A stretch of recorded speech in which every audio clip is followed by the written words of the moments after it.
Hello, I'm Colleen Marr, and I have the distinct honor of being the mayor here in the borough of Fanwood.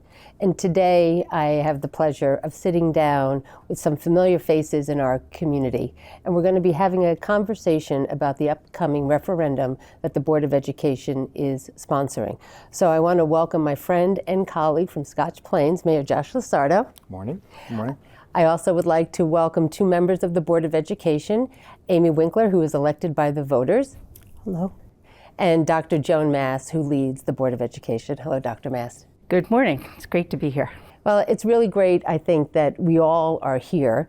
And the mayor and I felt that it was really important that we had an opportunity to sit here, and we're coming to you from our new Fanwood Library, if you're wondering where this is, about a very important question that will be before both towns, the voters of both towns, on January 28th. And that is a referendum seeking the voters' approval to purchase the Grande school, That's right, as well as upgrades to mechanical and heating and electrical in the other facilities. That's right. And then an operating budget for the new school. Exactly. All right, so I think we have a lot to cover, and we hope that you will pay attention and come along.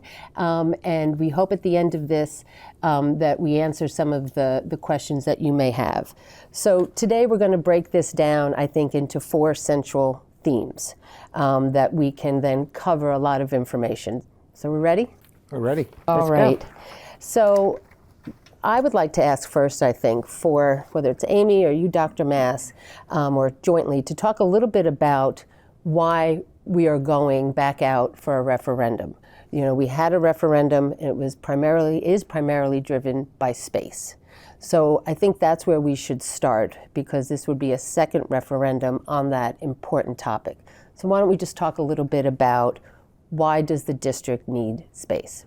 So we need space for a number of reasons. Our classrooms are at capacity. Some of them are a little beyond capacity. Our elementary schools are at capacity and beyond. We have no additional classrooms available. We have some classrooms we're using for multi-purposes. We have now gone to, instead of a single lunchtime at the elementary schools, we've gone to having staggered lunches, and which means some students are eating very early in the day and some are eating very late in the day. It's probably not ideal for them, especially at that age. Correct. I think several of our buildings have music on a cart moving around the building. There is not a dedicated classroom for that. Some of our schools have instrumental music classes in the cafeteria, which is why we have the staggered lunches going on. In part because we're using part of the cafeteria for music classes, which has to be difficult. You can imagine the noise in an elementary school at lunchtime. It can't be easy to have music classes in those rooms at the same time. The initial referendum that we had back in September was to address our needs long term, and that was voted down, as you know.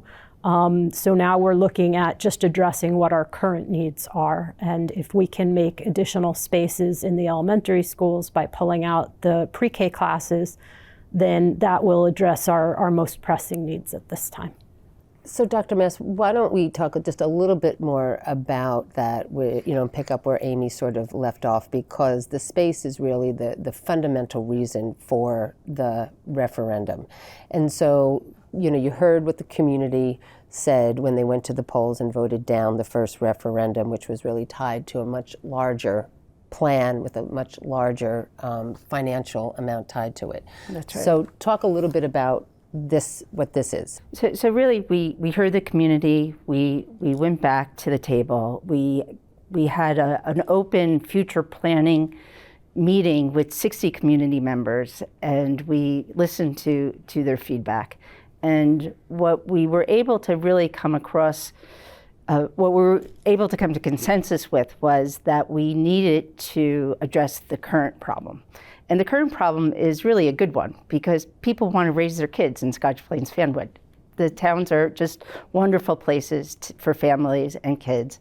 And part of that is the asset of our schools.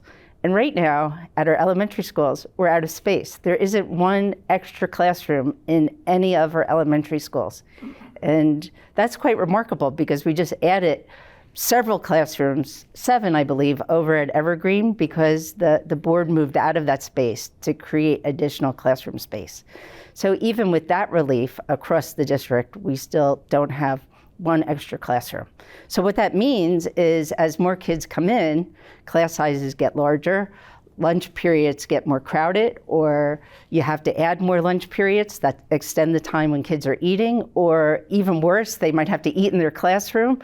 We already know that drop-off is a pain point. It's very crowded out there. Yeah. So to have more kids, in the schools that we currently have just adds to the crowded space. We know that when we go to a crowded restaurant, it's not the same experience as when you have elbow room in the restaurant to be able to enjoy the people that you're with. It's kind of similar in schools. If you have space in the schools, it's just less frenetic and you can really focus on the teaching and learning. So what's the vision then for the Grande school? If the focus is on reducing the overcrowding, right, or the lack of space in our elementary schools, so where does the Grande school now come into play? Okay, really good question. So the Grande school would allow us to take our current preschool classes that are in all of our elementary schools except for McGinn, and it would open up 9 classroom spaces. So that would give us that elbow room that we need within our schools to just have more space right now. And it would address the overcrowding. It could address adding music rooms, or if we just need additional grade level classrooms, we would have space to do that. Okay. Mayor? In the first referendum, there were 2 questions. The first question concerned the acquisition of the Grande school, and the voters rejected that for many reasons we've come to understand. There was a second question that the community supported, and that question related to improvements. I understand the HVAC system and fire alarms and that sort of thing. Does this referendum that the voters will be considering on January 28th include those types of improvements to the school system in Scotch Plains and Fanwood? Yeah, absolutely. We need upgrades to our electrical systems, and in part because they're aging infrastructure, but also in part because of the increased demand for technology. We didn't used to have everyone on laptops and computers and things like that, and now there are not enough sockets in classrooms. So we need these upgrades. Also, the fire upgrades, those systems also are aging and need to be replaced and upgraded. Addition of carbon monoxide detectors, things like that. And HVAC is, we only have 3 schools currently that are fully air conditioned. And as we move into hotter climates, and it's not just the summer when schools are closed, and actually even in the summer we have some classes in the schools, we do need to have air conditioning available in all of our classrooms. Right now, when the weather gets really hot, we have had school closings because it's just dangerous to have people in the buildings when it's that hot. But when the buildings are open and we have the hot days, we're moving classrooms kids out of classrooms and into multi-purpose rooms and spaces that are air conditioned in the building, and it's not really ideal for learning. We have many buildings in the communities serving as our schools. They're not new buildings, and they require infrastructure improvements. And this mechanism through the referendum not only would open up classrooms that would alleviate the problems you shared a few moments ago, but also lead to improvements throughout the system. In these types of improvements. And as I noted earlier, by going out for referendum for these items, we'll get state aid back to help cover a percentage of that to offset the tax impact. See? So let's talk a little bit about, what we've touched upon here, which is going out for referendum versus this idea of just sort of paying for it in your operating, and why districts go out for referendum. Why don't we start there, right? Because there's dedicated money, as we have heard you speak about. Yeah, so everyone in our state taxes, we pay towards this fund that goes to districts that are going out for referendum to do work on their buildings. So, Dr. Mass, Amy was just talking about the mechanism of a referendum and the state funds that are only available to a district if it goes to referendum. And some people don't understand why we need to go to a referendum, why it can't be done sort of in your operating budget. Do you want to just talk a little bit about that and where the district has been over the last 20 years in doing improvements to all of the facilities? Because it's been, I think, that long, 20 plus years since there was a referendum, and that referendum was on turf fields. That's correct. So, historically, the district has operated in a way to try to get work done through the operating budget. And that has certainly served us well because we currently do not have any debt, and that's quite unusual for a public system in the state of New Jersey. However, when you really need to get something large accomplished, you can't do it within your operating budget. You really need to go to the taxpayers and have them vote on the need, and you really need to communicate how compelling the need is. Right.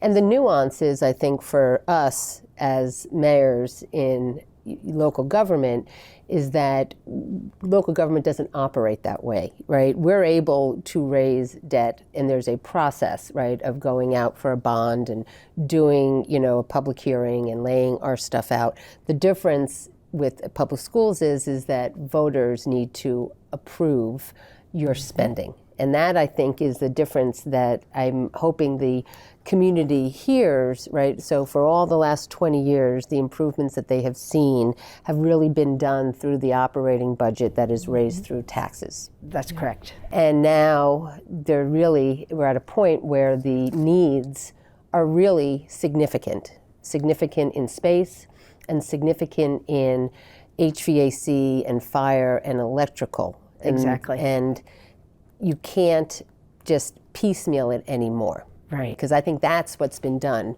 over the last 20 years since the last referendum. That's a good way to say it. And an example would be universal air conditioning. So some of our schools do have air conditioning. The high school does. School 1 was actually built with air conditioning. We were able to get air conditioning in Nettingham, and the intention is to get every school fully air conditioned for reasons that we already mentioned. But we're not there. And as you go along putting in the HVAC systems at such a slow rate, you have to wind up repairing the air conditioning that you have already done. So it's really very inefficient to get to the goal of universal air conditioning. You really need the voter support. So let's talk about the fact that you are going to go for a referendum because the costs of the price of the building, and then to do the other upgrades, it unlocks money from the state. That's right. So let's talk about the cost of the referendum and then the money that is going to be offset if this passes will then kind of come off of that overall number, correct? That's correct. So we will get $11.4 million back from the state fund for putting in the HVAC, the fire alarms, and the electrical. Mm-hmm. And the building itself is less than that. The building is $10.4 million. So the money that we get back from the state actually covers the purchase of the building. So for the voters, the taxpayers, this state money sort of then helps reduce the burden, the tax burden that will be given to us as a result of the referendum if it passes. That's correct. Right, so that it really takes it down, doesn't take us to zero, mm-hmm. right? That's right. But we need to make improvements to our school districts. Yes. So voters, and they should educate themselves in addition to watching this video, there's an informational session at Terrell Middle School on January 16th at 7 p.m. I understand the superintendent and school board members will be there until the last question is asked. On January 28th, the voters will have two questions before them, similar to the prior referendum.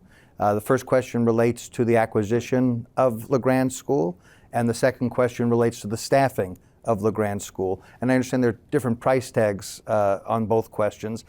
And the board has responded to the community's rejection of the first referendum by reducing costs overall as to what the community is looking at if this referendum passes. In dollars and cents and real world numbers, can you share with us what the impact, the financial impact would be to the average taxpayers if if both questions were to be passed on January 28th. Okay, so we're going to just go into that a little bit more deeply. Thank you for that very good question. The first question, as we've been discussing, is about the purchase of the LeGrand School and the upgrades with HVAC, electric, and the fire alarms. So that question is the $44.8 million, which will cost the average taxpayer around $150 a year. The second question is about how we're going to staff the LeGrand School, and it will be an initial and then just an additional insertion into our annual budget, because the school is going to need, an administrator, a nurse, some grounds people, a custodian. So there's just an annual budget increase to have that additional school as part of our budget. And how much is that second question? That second question is going to be $1.1 million in addition to our school budget, our annual budget, which is $108 a year for the average taxpayer. So again, we've got two questions on the ballot. The second question deals specifically with the operation of a new school. That's right. So $1 million, roughly $1 million, gets raised of new money, gets inserted into the overall budget, That's right. operating budget of the school It becomes part district. of our operating budget. And so that $1 million is what helps funds it and That's right. operates the school, and can be translated into anywhere between $8 to $9 a month, or roughly $108 a year, depending on what community you're living in. But Exactly. it's very close Yes. to it. Yes. Okay. Okay. So we've talked about a lot, which I think is really good substantive information. But one of the things that I think we would do a disservice if we didn't really talk about is what happens if the referendum fails. We're sitting here today because the voters went and they made their wishes known. You've taken that in, you've driven down the scope of the overall referendum questions, which has brought down the overall price tag. You're trying very hard to communicate out why this is so important. In your opinion, what happens when they go to the polls on January 28th, and that evening we see that has been rejected? So, if that would happen, the safety items that are being asked for in the referendum are still needed. So we would have to find the way to do it in the operating budget. Again, we wouldn't be able to do it as efficiently with time, but we would still need to address things like the electric and the fire alarms and the HVAC. But we wouldn't get that $11.4 million from the state. We would be having the taxpayers cover the whole bill. But I think an important part is that just like we are under a 2% cap in what we can raise our operating year over year, you are also under a 2% cap. That's right. So the cost to do these district-wide improvements to these schools for HVAC, electrical, and fire would be done, but at a much smaller and slower pace. Yes. And maybe yes. at the expense of other decisions, because you have to incorporate it into your operating. Yes. Exactly. Yes. And And it would cost the taxpayers more if the referendum didn't pass, because the $11.4 million in grant money wouldn't become available. That's right. So it would be the improvements would be at a snail's pace, and voters would likely see higher increases year after year to make up the income necessary to meet those expenses. So if the referendum doesn't pass, another impact would be that we wouldn't get the 9 additional classrooms at LeGrand, which would mean that we would have to find space for our students that are currently in an overcrowded situation. And how would we find that space? I think that the board might have to consider going backwards on full-day kindergarten, because that would give us many additional classrooms, though that would really be a huge step backwards, so we would not want to go there. That would be a last resort. We would have to perhaps have larger class sizes, and right now we're really approaching the maximum, and the community historically has really valued the class sizes that we're maintaining, and it is not only good for kids, but it's good for our teachers as well in the whole teaching and learning process. So if we had to, just move forward with the limited space that we have, it would really put us in a place of making very difficult decisions. Absolutely. And, for myself as the mayor in Fanwood, where the property in question sits, right, for me, I saw this as sort of life coming full circle with the property, since it originally was a public school, the LeGrande Public School. That's right. And the district sold that, years ago when they felt, right, that they didn't need it because of the enrollment. And I think, we know that when the opportunity came, because that existing private school that was there decided to leave and is going to another community to build a new school there, this property came on the market. And I think that's what I believe drove your decision for now. That's right. It certainly was something that we were grappling with. How would we find more space? It was a request from the community within our strategic plan to make sure that we have space that's adequate for the education of our children. So the Grande School, when it came on market, it was quite compelling to look. And from look to that. From where we sit as the elected officials, we know that property will then go back on the market, the next day, January 29th, and that it will probably be taken under contract pretty soon, and it will probably be for residential housing. I mean, that's where all the indicators are. And I think I say that because that is just the reality of, I think, our world, right? We see highest and best use of property is being residential. And we understand what the community sees, both the positive of providing additional types of housing, and then also the concerns that we hear about too much housing. And that's a balance, but at the end, we are under a mandate to provide housing in our communities, because overall there is a shortage of affordable housing. And we can, at another time maybe get into that whole situation of the Mount Laurel decision and what's driving, the set-asides of what has to be inclusive development. But today, we sit here talking about the pressures that are going on within the district.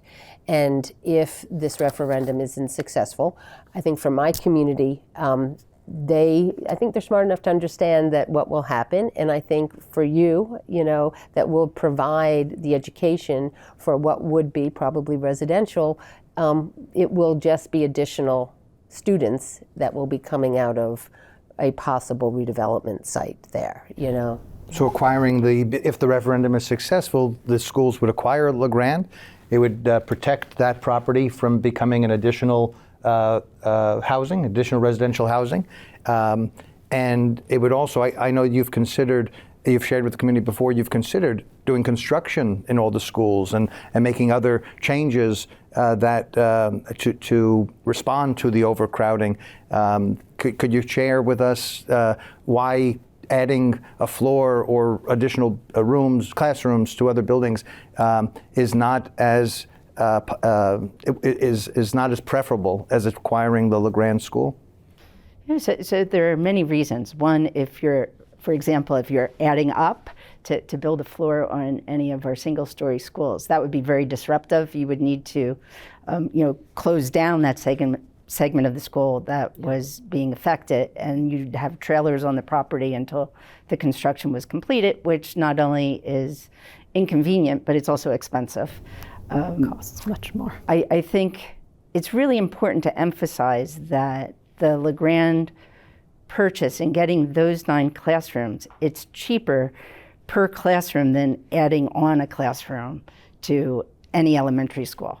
So when we look to add bricks and mortar to attach classrooms to our schools, it was more expensive than purchasing the LeGrande School and doing the upgrades that are just needed to make it an operational school.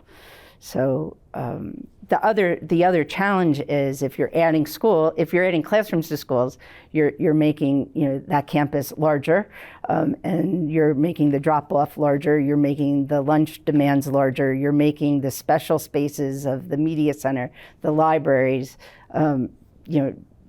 larger, and they're already at capacity, the cafeteria as well. Right. That's a question I've heard from many people in the community, and I know I've used your website to get the information I need at times to answer those questions. And if you're looking for answers to your questions, the Board of Education has organized a website. Maybe you can give the title of the site. spfk12.org/future. Has all the information there. There's a FAQ page there with all the questions that we've heard come in by email or by phone call or just walking up to people and talking with them about it. We tried to answer as much as we could possibly get in there to help people. So as we wrap up our time together here, which I want to thank everybody for coming. We think this is important for our two communities to really get accurate and credible information about the referendum. Why don't you just talk a little bit about what your plan is for the next couple weeks as we sit here in the beginning of January with the referendum on the 28th, the date and the time, and talk a little bit about Election Day itself. So starting with Election Day itself, the polls are open from 2 to 8. And people have a lot of questions about why 2 to 8. First of all, whenever we've had these special elections for schools in the past 50 years, that has been the time, and I think it's so we're not disrupting the school day. It's very difficult to operate the schools while elections are occurring. So that's the reason for the timing there. There's information where people could, they could have a mail-in ballot. They could actually go over to the Union County office and submit their mail-in ballot just in person. So if the January 28th date isn't convenient, there are other options for that. Additionally, we have an open mic, which Mayor Lizardo mentioned earlier, that come and ask your questions, raise your concerns.